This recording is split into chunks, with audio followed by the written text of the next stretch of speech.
Israel has mobilized 100,000 reserve soldiers near Gaza, and the US has already sent their troops to help Israel. Hamas, on the other hand, has called upon Palestinians and Arab allies to join them in the war against Israel.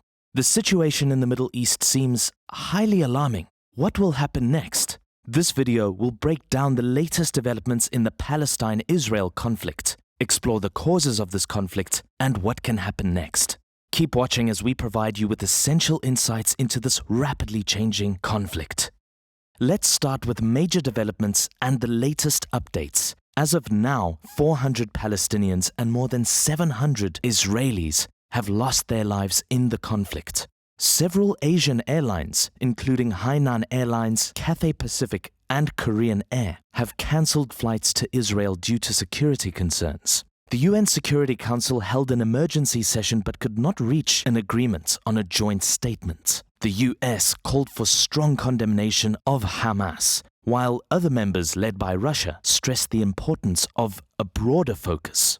Many nations, including the United States, initially believed that Iran might be involved in the attacks, but in a recent statement, Iran denied any involvement in Hamas's offensive.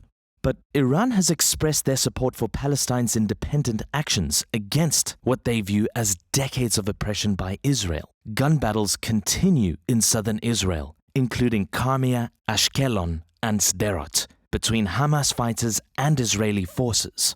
Israeli special forces have been deployed. According to a report by Al Jazeera and The Guardian, over 100,000 people in Gaza have been displaced due to Israeli air attacks and shelling. The UN reports significant damage to buildings, including residential towers. Hamas claims to be holding over 100 people captive, including senior Israeli officers. This is in addition to more than 30 individuals reportedly held by the Palestinian Islamic Jihad group. In a recent development, Israel has mobilized around 100,000 reserve troops near Gaza as part of its military operation. In retaliation, Gaza has launched dozens of rockets into the southern Israeli town of Ashkelon. Francesca Albanese, the UN Special Reporter on Human Rights in the Palestinian territories, expressed her deep concern over the violence in Israel and Gaza. She said that there is a need to empathize with both Palestinians and Israelis without resorting to moral relativism, selective outrage, or calls for violence. Albanese has served as an independent UN human rights expert for 16 months. In her statement, she highlighted the decades-long cycle of violence against defenseless Palestinians, especially in the context of the occupation. She acknowledged the suffering of Israelis, but stressed the importance of understanding this suffering within the broader context of decades of oppression faced by Palestinians. She called for a focus on restoring legality and accountability through diplomatic and peaceful means, rather than advocating for more violence or taking sides in the conflict. The conflict has drawn international attention and condemnation, with calls for a ceasefire and efforts to address the root causes of the conflict. So, what is the root cause of the conflict? Well, the conflict has been ongoing for decades, but the recent escalation began partly due to tensions surrounding the Al-Aqsa Mosque and Temple Mount in Jerusalem. Jewish visitors to the compound during sensitive times are often seen as provocative by Palestinians and have ignited violence in the past. The blockade of Gaza, which has been in place since 2007, has contributed to deteriorating living conditions of Gazans. The blockade severely restricts the movements of people and goods in and out of Gaza. This leads to economic hardship and humanitarian crises. Some Israeli right-wing nationalists have advocated for the annexation of Palestinian territories, which further exacerbates tensions in the region. This includes construction of settlements in the West Bank. Hamas spokesperson Khaled Kadomi has told Al Jazeera that their military operation is in response to all the atrocities the Palestinians have faced over the decades.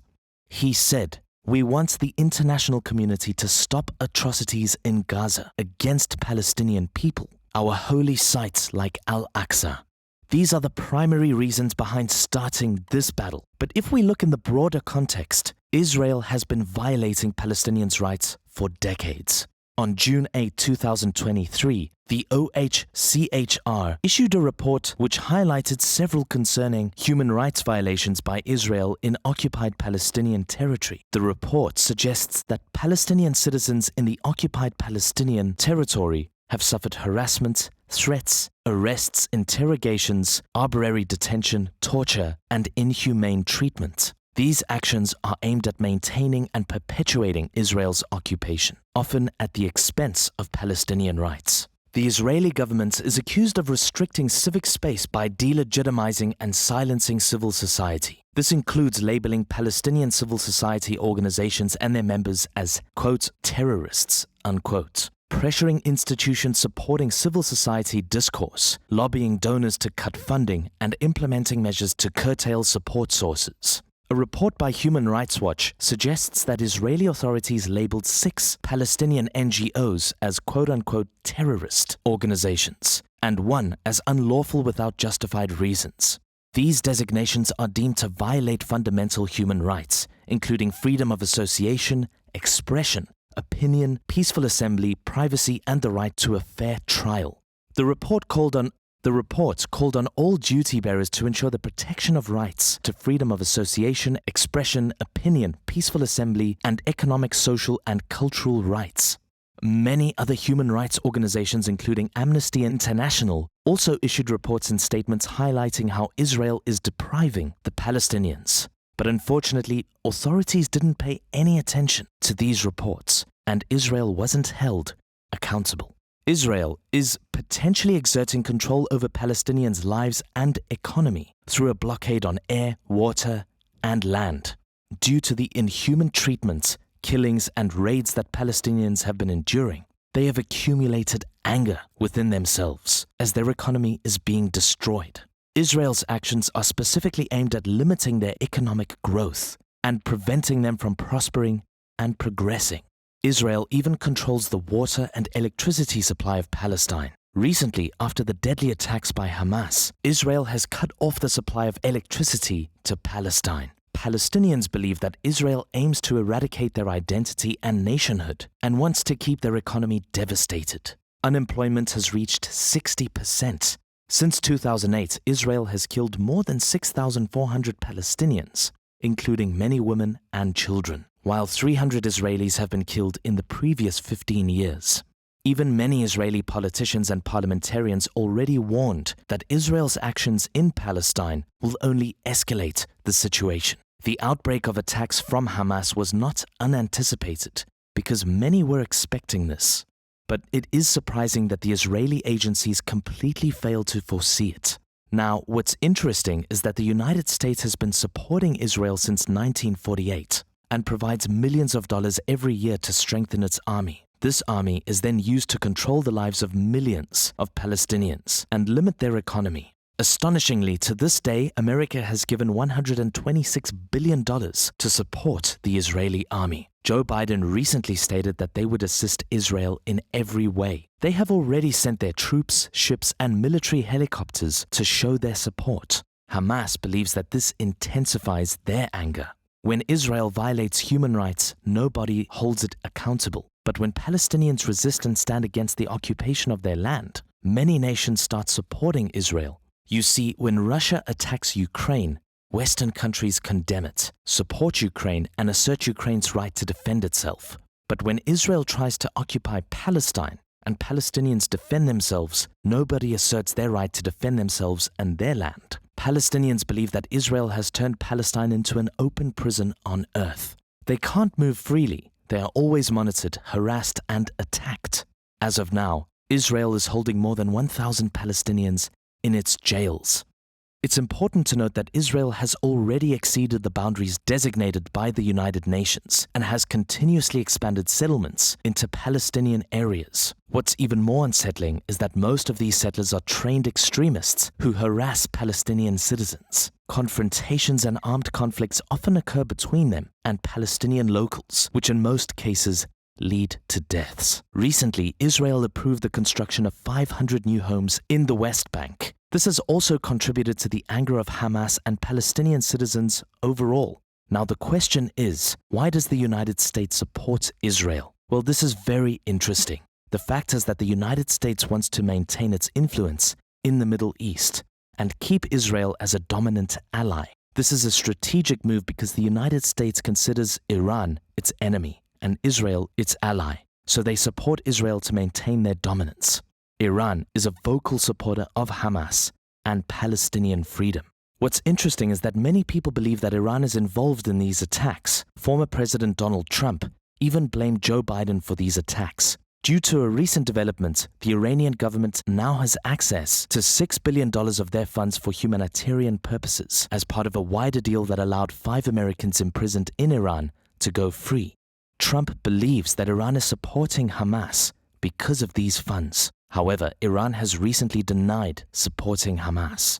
Now, what's next? Well, the recent attacks by Hamas have caught Israel by surprise, and the political backlash within Israel is expected to be harsh. Prime Minister Benjamin Netanyahu is trying to form an emergency coalition to manage the crisis, which may involve removing controversial members from his current coalition. The scale and character of the attacks are more limited and terroristic compared to historical conflicts, but the situation could escalate further, especially if Hezbollah or other groups get involved. The conflict has implications not only for Israel, but also for the broader Middle East region, with potential impacts on diplomatic relations and alliances. Efforts to ease the conflict, such as ceasefire negotiations, have had limited success in the past, and the situation remains complex and deeply rooted in historical tensions. Many countries, including Saudi Arabia, which holds Israel responsible for the anger of Hamas and the overall Palestinians. Egypt, Turkey, and Jordan are in contact with both parties. Western countries are fully supporting of Israel, and the United States has already sent soldiers, ships, and military helicopters to support Israel, as we have discussed. Israel has already destroyed more than 500 buildings in the Gaza Strip and has asked Gaza's residents to leave, but they have been trapped because of Israel's blockade for decades. Gaza has a population of 2.1 million people, out of which 120,000 individuals have fled their homes. Israel has expressed their aim to start a ground-based operation, but this will have devastating consequences on both sides because fighting on the ground will result in casualties and deaths. The situation in Gaza in the coming days can worsen, as Israel is blocking the supply of food items and everything. Electricity supply has already been cut off by Israel, and it has caused problems for organizations working in Palestine to provide medical facilities to the injured. In this case, the situation only seems to be escalating, with more deaths in the coming days. The international community needs to take immediate action to calm both sides, and this is a perfect opportunity to immediately resolve the Palestine-Israel issue once and for all. If it is left unresolved, it will happen again.